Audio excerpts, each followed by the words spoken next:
से बोलिए सूर्य नारायण की जय। प्यारे भक्तों, आज मैं आप सभी को रविवार सूर्य नारायण की व्रत कथा सुनाने जा रही हूँ। इस कथा को बड़े ही श्रद्धा प्रसन्नचित मन से पूरा अवश्य सुनिएगा।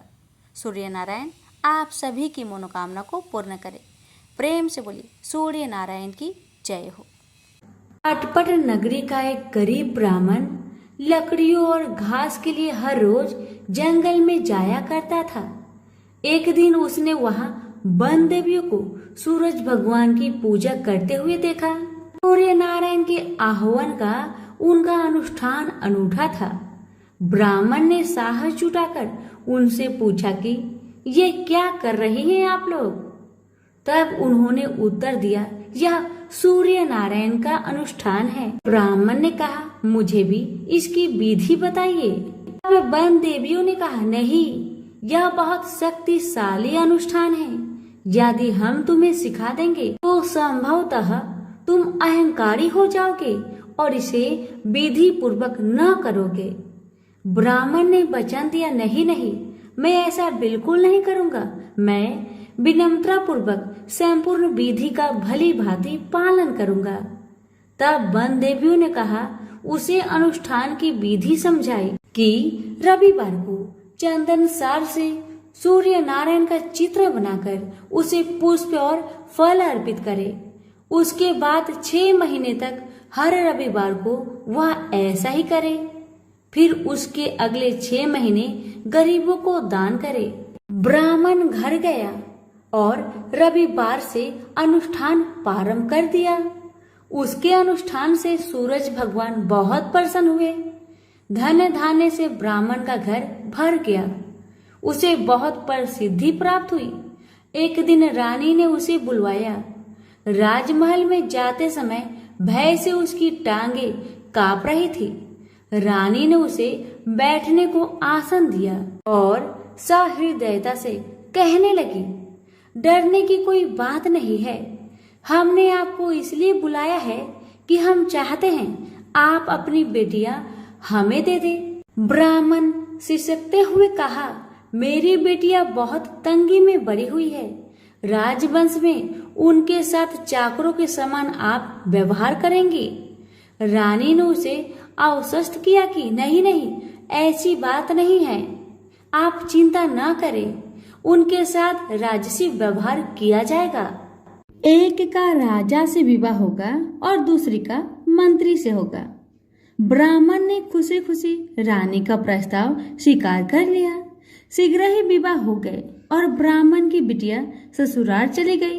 पूरे 12 बरस ब्राह्मण उनसे मिलने नहीं आया। वह अपने काम और काज में और अनुष्ठान में व्यस्त रहता था।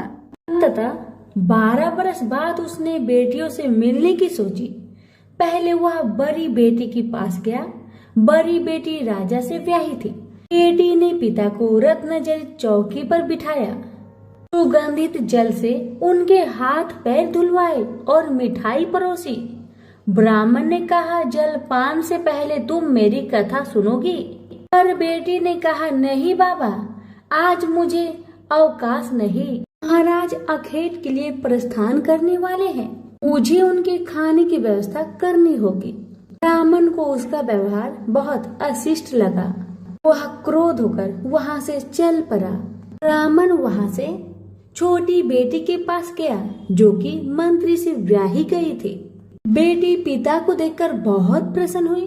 बेटी ने उसे नक्काशीदार चौकी पर बिठाया। सुगंधित जल से हाथ पांव धुलवाए और उनके खाने के लिए मिठाई लेकर आई। ब्राह्मण ने कहा, बेटी, जलपान से पहले तुम्हें मेरी कथा सुननी होगी। बेटी ने कहा, हाँ अवश्य बाबा, कथा सुनकर मुझे प्रसन्नता होगी। यह कहकर वह घर के भीतर जाकर 6 मोती लेकर आई। 3 मोती पिता के हाथ पर रखे और 3 अपने हाथ में रखे। यह कथा ब्राह्मण ने आज से पहले किसी को नहीं सुनाई थी। उसने बेटी को बताया कि कैसे वह वन देवियों से मिला और कैसे उन्होंने उसे सूर्य नारायण का अनुष्ठान पूजन विधि बताया। बेटी ने एक एक शब्द को बड़े ध्यान से सुना। फिर ब्राह्मण ने मुदित मन से जलपान ग्रहण किया और घर लौट आया। पंडिताइन ने बेटी की कुशल क्षेम पूछी। ब्राह्मण ने उसे सारी बातें बताई और कहा कि बड़ी वाली मेरी बेटी ने मेरी कथा नहीं सुनी, उसे इसका फल भुगतना पड़ेगा। और वही हुआ। उसका पति सेना लेकर दूसरे राज्य पर आक्रमण करने गया था और वापस नहीं लौटा, पर दूसरी बेटी ने उसकी कथा सुनी थी, सो वह सुखी थी। उसकी समृद्धि दिनों दिन बढ़ती गई। दुर्भाग्य से बड़ी बेटी का पिंड नहीं छोड़ा। उसके लिए एक एक दिन काटना दूभर हो गया था। एक दिन उसने अपने बड़े बेटे से कहा, घर में कुछ नहीं है, अपनी मौसी के पास जाओ और कोई उपहार लेकर आओ, वह जो दे घर ले आना। अगले रविवार को राजकुमार मौसी के घर गया। वहां वह तालाब पर गया और स्नान करने आई औरतों से पूछा, तुम किसके यहाँ काम करती हो? उन्होंने उत्तर दिया, हम मंत्री की पत्नी की दासियां हैं। राजकुमार ने कहा, अपनी मालकिन से जाकर कहो कि उनकी बहन का बेटा आया है। ये भी कह देना कि उसके कपड़े फटे हुए हैं, इसलिए वो उसे पिछले दरवाजे से महल के भीतर आने दे।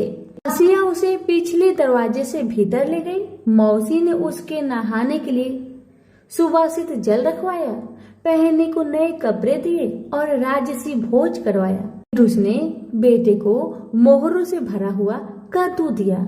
वह चलने लगा तो मौसी ने कहा, इसे संभाल कर ले जाना, कहीं खोना मत। पर रास्ते में सूर्य भगवान ने माली के भेष धारण करके मोहर से भरा हुआ कद्दू चुरा लिया।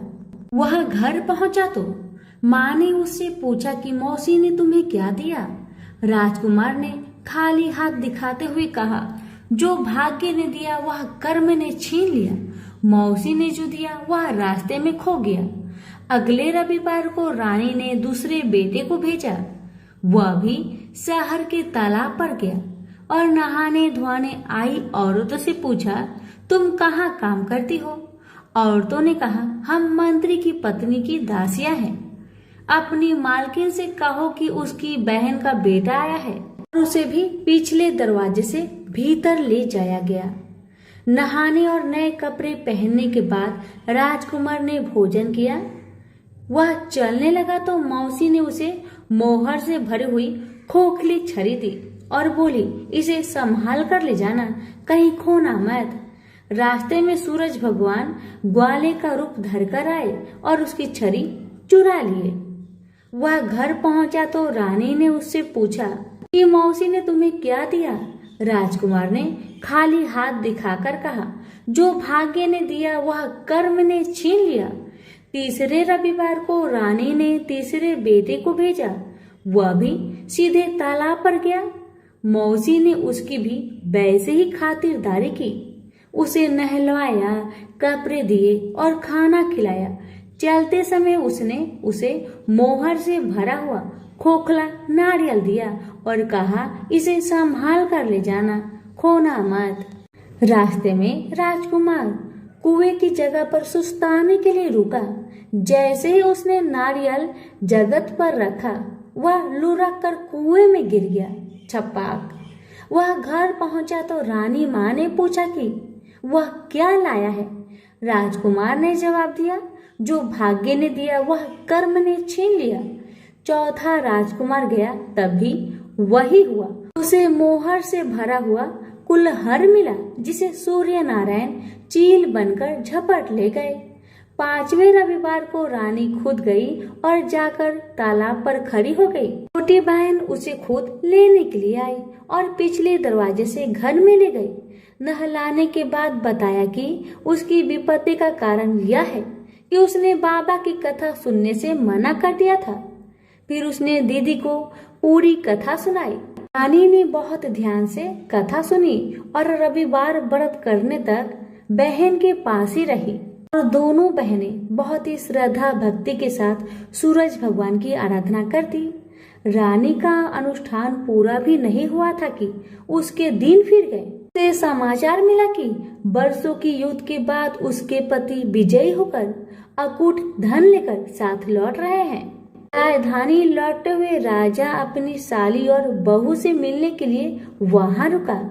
जब उसने सुना कि उसकी रानी भी यही है तो उसे लेने के लिए उसने पालकी और कुछ दासियां भेजी।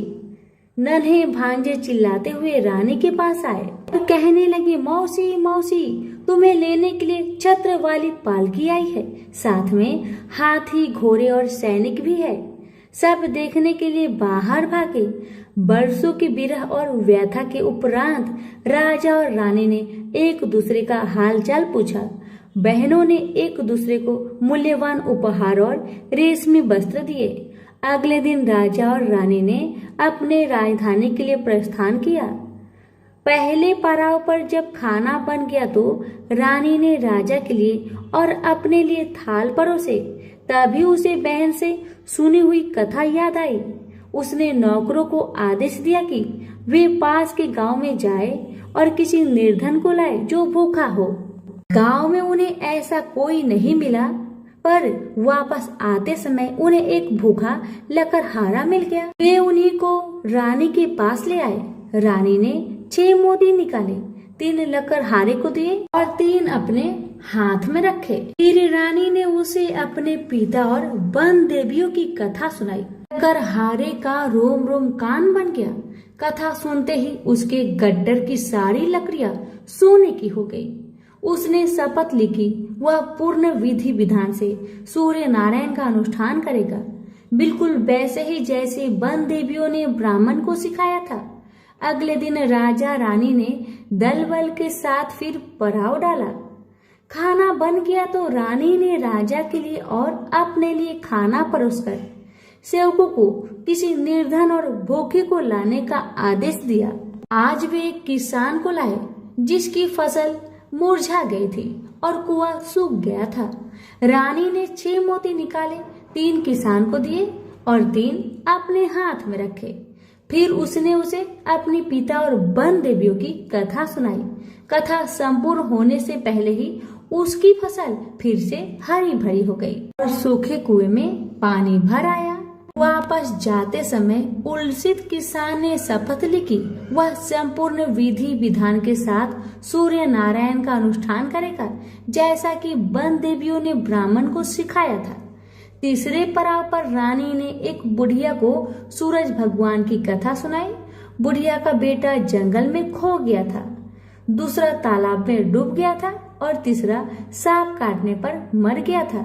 रानी की कथा सुनते ही बुढ़िया के तीनों बेटे एक एक करके पड़ाव पर आ गए। बुढ़िया खुशी के आंसू बहाते हुए वहां से गई। उसने प्रण किया कि वह सूरज भगवान की उसी विधि से आराधना करेगी जो वन देवियों ने ब्राह्मण को सिखाया था। चौथे पड़ाव पर रानी के चाकर एक हाथ पांव विहीन आदमी को लाए।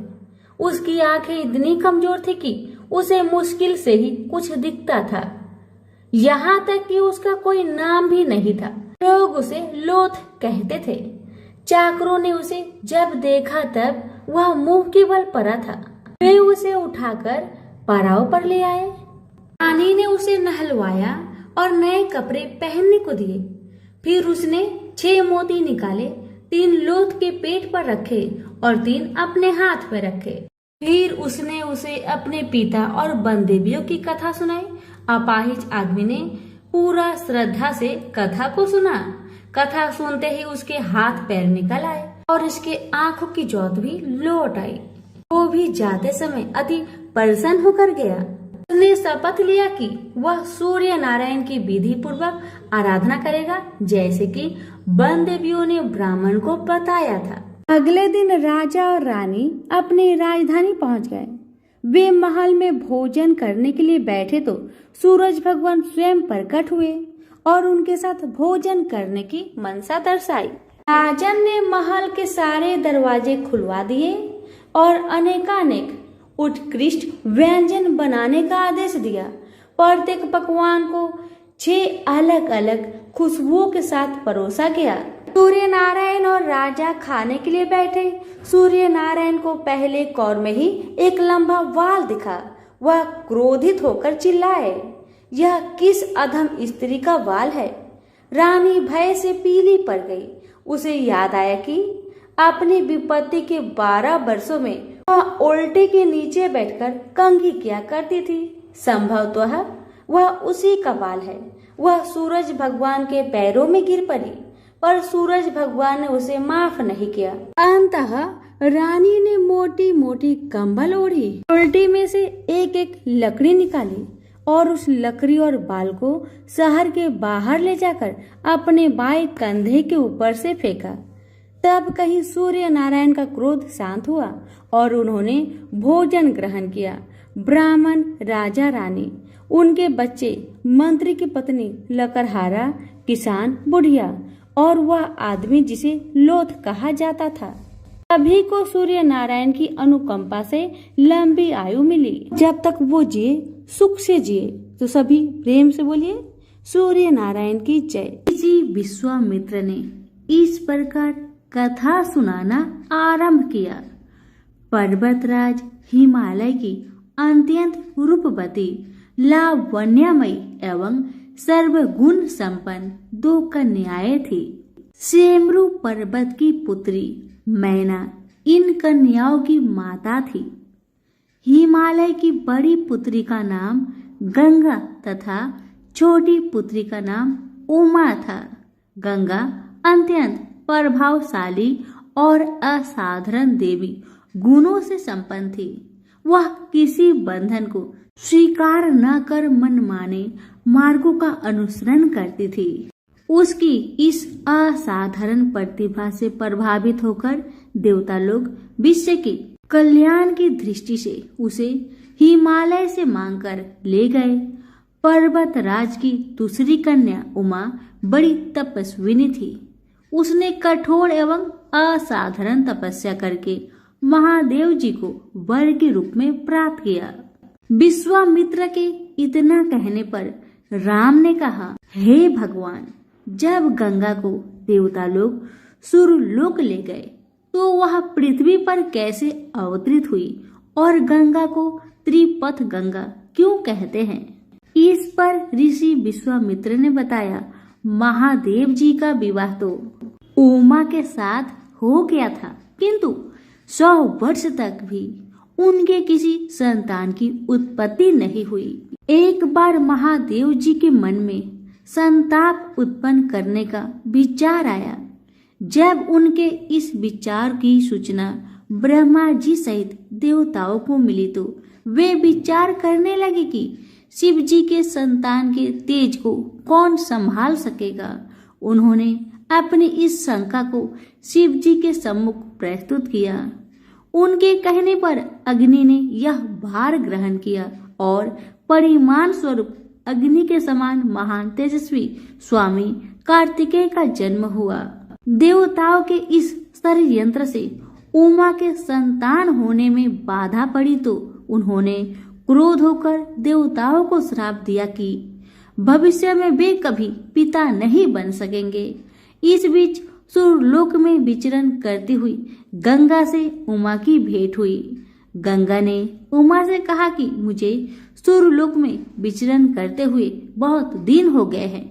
मेरी इच्छा है कि मैं अपनी मातृभूमि पृथ्वी पर विचरण करूं। उमा ने कहा, गंगा आश्वासन दिया कि वे इसके लिए कोई प्रबंध करने का प्रयत्न करेगी। वत्स राम, तुम्हारी ही अयोध्यापुरी में सागर नाम के एक राजा थे। उनके कोई पुत्र नहीं था। सागर की पट रानी केसनी विदर्भ प्रांत के राजा की पुत्री थी। केसिनी सुंदर, धर्मात्मा और सत्यपरायण थी। सागर की दूसरी रानी का नाम सुमति थी, जो राजा अरिष्ट नेमि की कन्या थी। दोनों रानियों को लेकर महाराज सागर हिमालय के भृगु प्रसवन नामक प्रांत में जाकर पुत्र प्राप्ति के लिए तपस्या करने लगे। उनकी तपस्या से प्रसन्न होकर भृगु ने उन्हें वर दिया कि तुम्हें बहुत से पुत्रों की प्राप्ति होगी। दोनों रानियों में से एक का केवल एक ही पुत्र होगा, जो कि वंश को बढ़ाएगा, और दूसरी के 60,000 पुत्र होंगे। कौन सी रानी कितने पुत्र चाहती है, इसका निर्णय वे स्वयं आपस में मिलकर कर ले। कोसनी ने वंश को बढ़ाने वाले एक पुत्र की कामना की और गरुड़ की बहन सुमति ने 60,000 बलवान पुत्र की। उचित समय पर रानी कोसनी ने असमंजस नामक पुत्र को जन्म दिया। रानी सुमति के गर्भ से एक टुम्बा निकल, जिसे फोड़ने पर छोटे छोटे 60,000 पुत्र निकले। उन सबका पालन पोषण घी के घरों में रखकर किया गया। कालचक्र बीतता गया और सभी राजकुमार युवा हो गए। सागर का ज्येष्ठ पुत्र असमंजस बड़ा दुराचारी था और उसे नगर के बालकों को सरयू नदी में फेंककर उन्हें डूबते हुए देखने में बड़ा आनंद आता था। इस दुराचारी पुत्र से दुखी होकर सागर ने उसे अपने राज्य से निर्वासित कर दिया। असमंजस के अंशुमान नाम का एक पुत्र था। अंशुमान अत्यंत सदाचारी और पराक्रमी था। एक दिन राजा सागर के मन में अश्वमेघ यज्ञ करवाने का विचार आया। शीघ्र ही उन्होंने अपने इस विचार को कार्य रूप में परिवर्तित कर दिया। राम ने ऋषि विश्वामित्र से कहा, गुरुदेव, मेरी रुचि आपने पूर्वज सागर की यज्ञ कथा को विस्तार पूर्वक सुनने में है। अतः कृपा करके इस वृत्तांत को पूरा पूरा सुनाइए। राम के इस तरह कहने पर ऋषि विश्वामित्र प्रसन्न होकर कहने लगे, राजा सागर ने हिमालय एवं विंध्याचल के बीच की हरी भरी भूमि पर एक विशाल यज्ञ मंडप का निर्माण करवाया। फिर अश्वमेघ यज्ञ के लिए श्यामकर्ण घोड़ा छोड़कर उसकी रक्षा के लिए पराक्रमी अंशुमान को सेना के साथ उसके पीछे भेज दिया। यज्ञ की संभावित सफलता के परिमाण की आशंका से भयभीत होकर इंद्र ने एक राक्षस का रूप धारण करके उस घोड़े को चुरा लिया। घोड़े की चोरी की सूचना पाकर सागर ने अपने 60,000 पुत्रों को आदेश दिया कि घोड़ा चुराने वाले को पकड़कर या मारकर घोड़ा वापस लाओ। पूरी पृथ्वी खोजने पर भी जब घोड़ा नहीं मिला तो इस आशंका से कि किसी ने घोड़े को तय खाने में न छुपा रखा हो, सागर के पुत्रों ने संपूर्ण पृथ्वी को खोदना आरंभ कर दिया। उनके इस कार्य से असंख्य भूमितल निवासी प्राणी मारे गए। खोदते खोदते वे पाताल तक जा पहुंचे। उनके इस निस्संग कृत्य की देवताओं ने ब्रह्मा जी से शिकायत की तो ब्रह्मा जी ने कहा कि ये राजकुमार क्रोध एवं मद में अंधे होकर ऐसा कर रहे हैं। पृथ्वी की रक्षा का दायित्व कपिल पर है, इसलिए वे इस विषय में कुछ न कुछ अवश्य ही करेंगे। पूरी पृथ्वी को खोदने के बाद भी जब घोड़ा और उसको चुराने वाला चोर नहीं मिला तो निराश होकर राजकुमारों ने इसकी सूचना अपने पिता को दे दी। रुष्ट होकर सागर ने आदेश दिया कि घोड़े को पाताल में जाकर ढूंढो। पाताल में घोड़े को खोजते खोजते वे सनातन वासुदेव कपिल के आश्रम में जा पहुंचे। उन्होंने देखा कपिल देव आंखें बंद किए बैठे हैं और उन्हीं के पास यज्ञ का वह घोड़ा बंधा हुआ है। उन्होंने कपिल मुनि को घोड़े का चोर समझकर उनके लिए अनेक दुर्वचन कहे और उन्हें मारने के लिए दौड़े। सागर के इन कुकृत्यों से कपिल मुनि की समाधि भंग हो गई। उन्होंने क्रोध होकर सागर के उन सब पुत्रों को भस्म कर दिया। जब महाराज सागर को बहुत दिनों तक अपने पुत्र की सूचना नहीं मिली तो उन्होंने अपने तेजस्वी पौत्र अंशुमान को अपने पुत्रों तथा घोड़े का पता लगाने के लिए आदेश दिया। वीर अंशुमान शस्त्रों से सुसज्जित होकर उसी मार्ग से पाताल की ओर चल पड़ा जिसे उसके चाचाओं ने बनाया था। मार्ग में जो भी पूजनीय ऋषि मुनि मिले उनका यथोचित सम्मान करके अपने लक्ष्य के विषय में पूछता हुआ उस स्थान तक पहुंच गया जहां पर उसके चाचाओं के भस्मीभूत शरीरों की राख पड़ी थी और पासी यज्ञ का घोड़ा जल रहा था। अपने चाचाओं के भस्मीभूत शरीर को देखकर उसे बहुत दुख हुआ। उसने उनका तर्पण करने के लिए जलाशय की खोज की, किंतु उसे कहीं जलाशय दिखाई नहीं पड़ा। तभी उसकी दृष्टि अपने चाचाओं के मामा गरुड़ पर पड़ी। उन्हें सादर प्रणाम करके अंशुमान ने पूछा कि बाबा जी, मैं इनका तर्पण करना चाहता हूँ। पास में यदि कोई सरोवर हो तो कृपा करके उसका पता बताइए। यदि आप इनकी मृत्यु के विषय में कुछ जानते हैं तो वह भी मुझसे बतलाने की कृपा करें। गरुड़ जी ने बताया कि किस प्रकार उसके चाचाओं ने कपिल मुनि के साथ उद्घंट व्यवहार किया था, जिसके कारण कपिल मुनि ने उन सबको भस्म कर दिया। इसके पश्चात गरुड़ जी ने अंशुमान से कहा कि ये सब अलौकिक शक्ति वाले दिव्य पुरुष के द्वारा भस्म किए गए हैं, अतः लौकिक जल से तर्पण करने से इनका उद्धार नहीं होगा। केवल हिमालय की ज्येष्ठ पुत्री गंगा के जल से ही तर्पण करके इनका उद्धार संभव है। अब तुम घोड़े को लेकर वापस चले जाओ, जिससे कि तुम्हारा पितामह का यज्ञ पूर्ण हो सके। गरुड़ जी की आज्ञा अनुसार अंशुमान वापस अयोध्या पहुंचे और अपने पितामह को सारा वृत्तांत सुनाया। महाराज सागर ने दुखी मन से यज्ञ पूरा किया। वे अपने पुत्र के उद्धार करने के लिए गंगा को पृथ्वी पर लाना चाहते थे, पर ऐसा करने के लिए उन्हें कोई भी युक्ति न सूझी।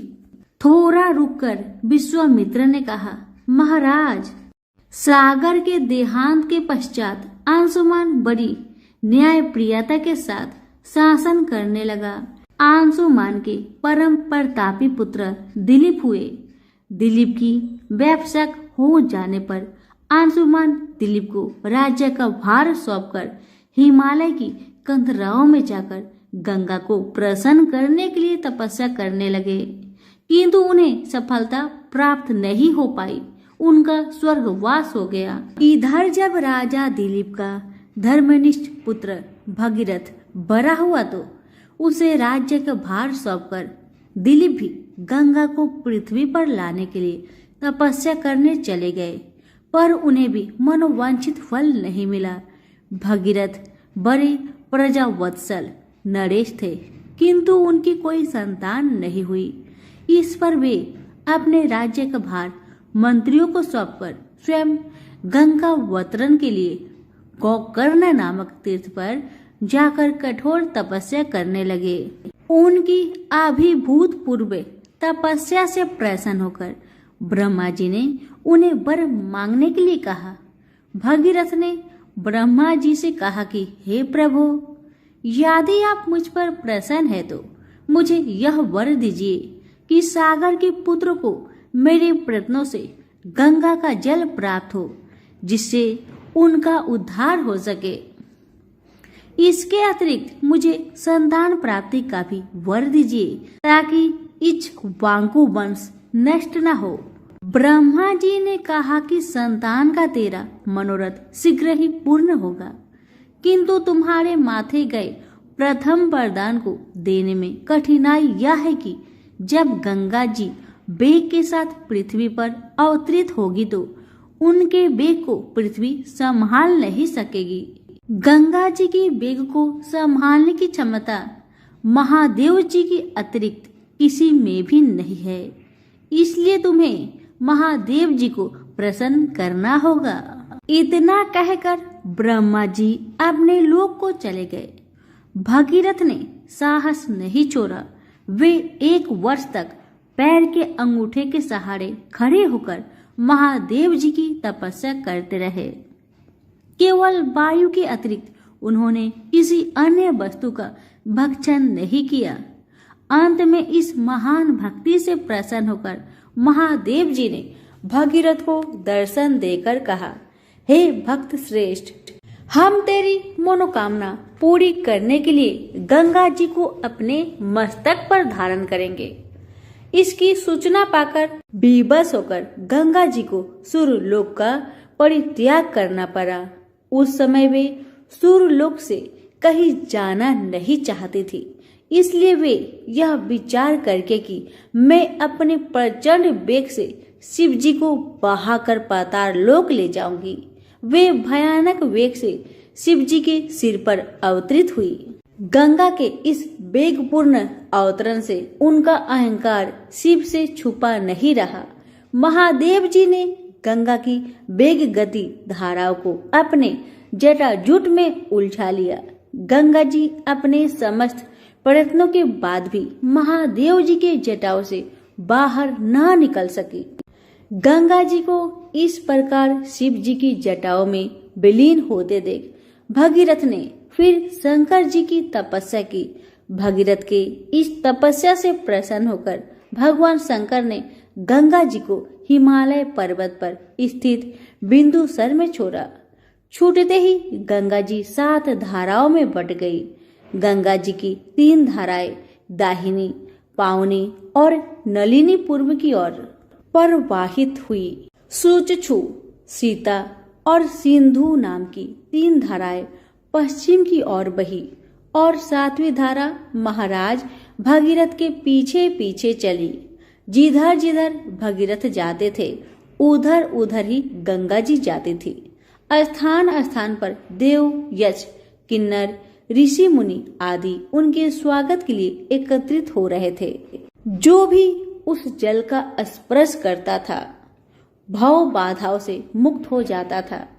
चलते चलते गंगा जी उस स्थान पर पहुंची जहां ऋषि जहू यज्ञ कर रहे थे। गंगा जी अपने वेग से उनकी यज्ञशाला को संपूर्ण सामग्री के साथ बहाकर ले जाने लगी। इससे ऋषि को बहुत क्रोध आया और उन्होंने क्रोध होकर गंगा का सारा जल पी लिया। यह देखकर समस्त मुनियों को बड़ा विस्मय हुआ और वे गंगा जी को मुक्त करने के लिए उनकी स्तुति करने लगे। उनकी स्तुति से प्रसन्न होकर जाहू ऋषि ने गंगा जी को अपने कानों से निकाल दिया और उन्हें अपनी पुत्री के रूप में स्वीकार किया। तब से गंगा जाह्नवी कहलाने लगी। इसके पश्चात वे भागीरथ के पीछे पीछे चलते चलते समुद्र तक पहुंच गई और वहां से सागर के पुत्रों का उद्धार करने के लिए रसातल में चली गई। उनके जल के स्पर्श से भस्मीभूत हुए सागर के पुत्र निष्पाप होकर स्वर्ग गए। उस दिन से गंगा के 3 नाम हुए, त्रिपथ गंगा, जाह्नवी और भागीरथी। सभी प्रेम से बोलिए गंगा मैया की जय हो।